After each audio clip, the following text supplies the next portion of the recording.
I will go ahead and get started. If somebody else pops on, they are welcome to join us. If you have questions or anything, feel free to unmute yourself at any point. I am going to pull up a PowerPoint to walk through, but like I said, meant to be conversational. So if you have questions at any point along the way, are you a mentor with Tennessee Achieves, or what role do you play in the Tennessee Achieves world? Mentor? I'm a mentor, first time this year. Oh, awesome. Great. Well, thank you for joining us. We do these every year. I'll go ahead and start sharing my screen. We do these every year for what we call our local advisory councils. We once Tennessee Promise passed in 2015. Let me make sure that good. In 2015, one of the requirements was for every county that we participated in Tennessee Promise, form a local advisory council. So this is a group appointed by the county mayor that sort of guides us in understanding the local community and helps us recruit people like you to serve as mentors each year. So this year we are not doing these in person, but obviously doing them virtually, and invited all mentors, all external stakeholders that basically just want to know anything more about the local students and how they're doing. So I'll start by just giving you a little bit of background that you, I'm sure, learned in your mentor training, but we'll review. So Tennessee Achieves is a private 501c3 that acts as the partnering organization to Tennessee Promise in 90 of the 95 counties across the state. So we actually started in just Knox County in 2008, and as the program expanded, serve as the partnering organization to any county that didn't already have an existing program. So you'll see there are 5 counties here that are served by another organization called the Ayers Foundation, who will be expanding, but we will be continuing to serve college students in their counties until they are no longer in college. So since we started in 2008, we've served more than 440,000 students and worked with over 71,000 volunteers. We each year work with over 600 Tennessee high schools and 67 post-secondary institutions. So our program has 5 main components, 3 of which have been with us since the very beginning. The first one being our Last Dollar Scholarship. So that's certainly the most well-known of the components. The opportunity for any student who goes to high school in Tennessee to attend a post-secondary institution free of tuition and fees. The second component is our volunteer mentors. So you are very familiar with that program, but that's us recruiting local people in each community to work with 5 to 10 students from the high school of their choice as they transition from high school to college. Community service is the third component that has been with us since the beginning. So the chairman of our board is a Boy Scout, and it's very important to him for students to understand the culture of giving back. And so we've been doing community service since we started, requiring every student to complete 8 hours of community service prior to every semester they receive funding. What we hear from our students when we survey them is that 96% of them actually enjoyed whatever they did for community service. So hoping that culture of giving back to the community that is investing in them is something that will carry on beyond the Tennessee Promise requirement. Our summer programs are another big component of our program, and we have 2. First, our Summer Bridge program is a 3-week boot camp for any student who doesn't test into college level classes, which is over 70% of our students. So they have the opportunity to take 3 weeks of their summer, get instruction in reading, writing, and math, and then have the opportunity to test out of learning support prior to starting college in the fall. 89% of the students that participate in the Bridge program do improve or test out of the learning support classes they require. So we've had a lot of great success in that program, and it's offered at each of our community college locations across the state. Our second program that we offer in the summer is only offered in Memphis, but we're hoping to expand that moving forward. It's called our Summer Institute. So this is a much more hands-on. It's 10 weeks. Any student who's willing to give up 10 weeks of their summer gets to take 6 college classes free of charge to them. So they take all 3 of their learning support classes in addition to 3 college level classes, and then start their first fall with 9 college credit hours under their belt. So really successful program working with really at-risk students. It's a smaller group, and it costs a lot more expensive to run that program. So really looking at ways to grow that program, but we've seen a lot of success in the 3 years that we've been able to run it. And then our last component is the complete coaching model. So that's proactive coaches that are on our staff that start working with students once they start college. So we look at our most at-risk group of students based on their family need and coach those students at least once a month. Somebody from our staff is reaching out to them and making sure that we're helping them through any challenges they have with the college success process. So it could be something related to their English class, or it could be something like transportation or issues that they have at home that we're able to help them work through as they find challenges that pop up in their college career. You'll also see in the green box on the right that we strongly believe in the power of targeted communication. So we actually send 10 million emails a year and 6 million text messages. So we really think that reminding students of deadlines and ensuring that they know what's going on throughout every step in the process is part of the reason that we're able to say we're as successful as we are. And making sure that those emails are targeted for those who haven't met deadlines or who haven't done something that they need to do along the way. So we really do believe in the power of communication. So our reach, a lot of which we've already discussed, 90 counties and over 600 high schools. 74 of the counties we work with are considered rural, Johnson being one of them, and 35 of the counties that we serve are at risk or distressed as defined by the state.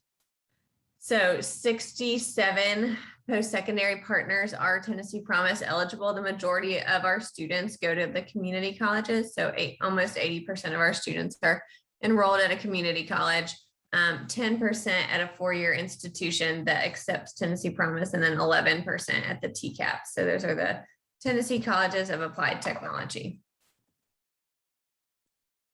When we look at we have over 60,000 high school seniors that apply to the program annually. When we look at them, we look at a lot of different segments. We are an incredibly data-driven organization.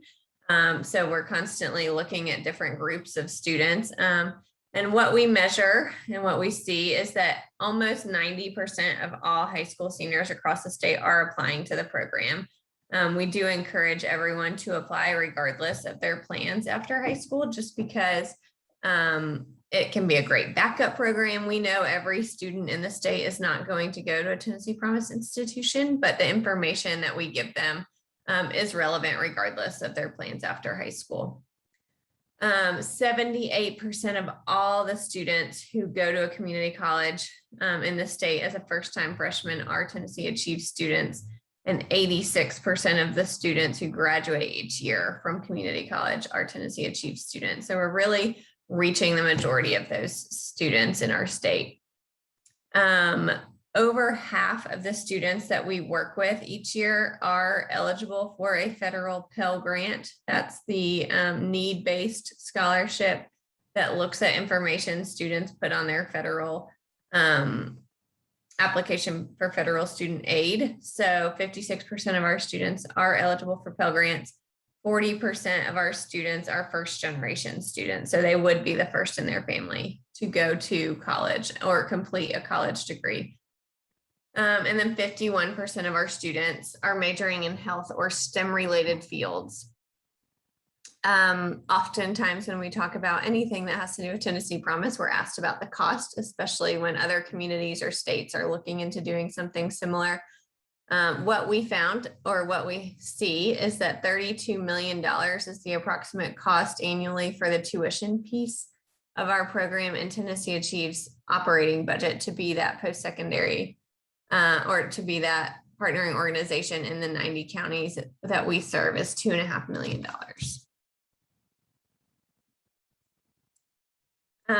Some of the benchmarks that we look at on the access side of the program are FAFSA filing and community service. So as a mentor, I know that you've heard of the FAFSA, the free application for federal student aid. Statewide, 86% of our students complete the FAFSA. Johnson County is sitting 1% higher, so doing a little bit better than the state average, our FAFSA file rate, largely in part due to the high school counselors and post-secondary partners really working closely with all the high school seniors to provide opportunities to get that completed. And I mentioned earlier, our community service being one of our main components. Statewide, we have over 3 million hours of community service completed. Johnson County alone, almost 6,000 hours completed by Johnson County students. So super proud of that number and know that it will continue to grow. When we compare the progress of Johnson County students to those statewide, about 140 students apply each year for Tennessee Promise from Johnson County, 31 of which enroll with Tennessee Promise. That doesn't mean the other 110 are not going to college. It's just they decided to do something else.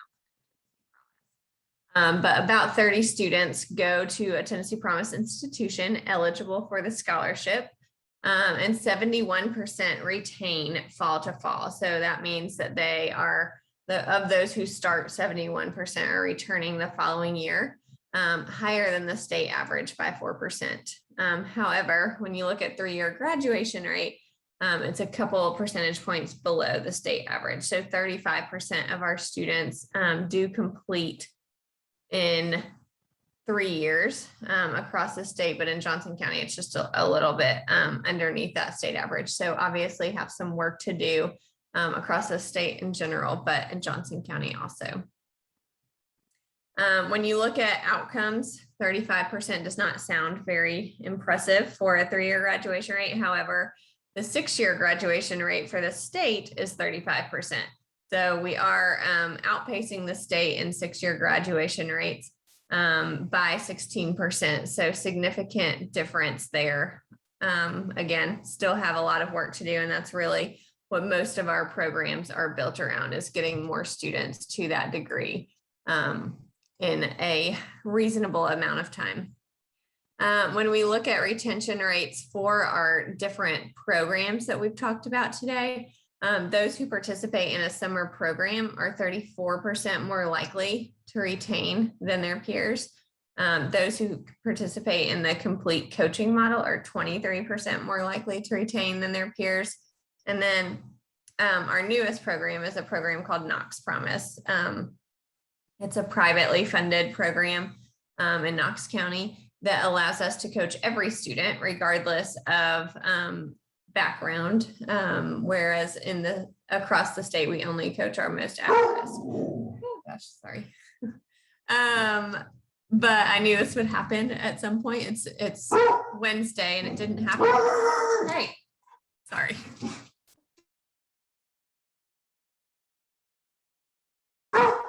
Okay, I'll stop in just a minute. The mailman is walking away. So anyway, if students participate in that Knox Promise program, they're 42% more likely to retain the second year. So we're able to offer coaching to every student, and we also have emergency grant funding. So we're able to offer funding for students in situations where they need help with rent, or they need more money for books or supplies, things that can really be a barrier for our students that we're able to offer in Knox County. So that's been really helpful. The college going rate took a big hit with the pandemic, along with many, many other things.